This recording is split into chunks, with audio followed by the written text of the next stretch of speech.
సత్యజ్ఞానానందరూప సామరస్యపరాయణ కపర్దిని కళామాల కామధు కామరూపిణి. వివరణ: సత్యజ్ఞానానందరూపాయే నమః. వేదము సత్యం జ్ఞానమనంతం బ్రహ్మ అని తెలుపుచున్నది.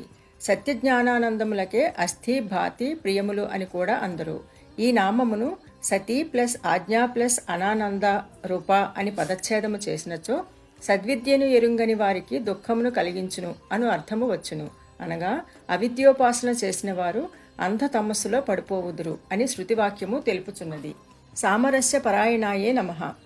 శివభావము గాని శక్తిభావము గాని హెచ్చుతగ్గులు లేకుండా ఉండుట సామరస్యము. వేదము కూడా శివశక్తులు సమప్రధానములు, సమాన సత్వములు సమానమైనవి అని తెలుపుచున్నది. కాళిదాస మహాకవి పార్వతీ పరమేశ్వరులు ఇరువురు ఒకరి తపస్సునకొకరు ఫలములుగా లభించిరి అనెను. అమ్మ సామగాన పరాయణ. కపర్దిన్యే నమః. కపర్ది అనగా జటాధారుడైన శివుడు. ఆయన భార్య కావున అమ్మ కపర్దిని. కపర్ధము అనగా గవ్వాను అర్థము కలదు. శంకరుడు ఒకప్పుడు మైలారావతారమును ధరించెను. అప్పుడు అతని భార్య పేరు మహాలస. ఆమె గవ్వల దండతో అలంకరింపబడినది. అందువలన అమ్మ కపర్దిని.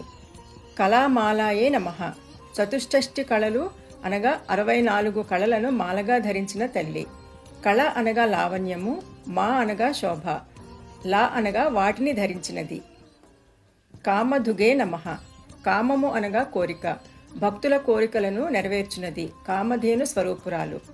కామరూపిణ్యే నమః. కోరిన రూపమును ధరించగల తల్లి. సృష్టిలోని సమస్తము ఆ తల్లి రూపములే అని భావము.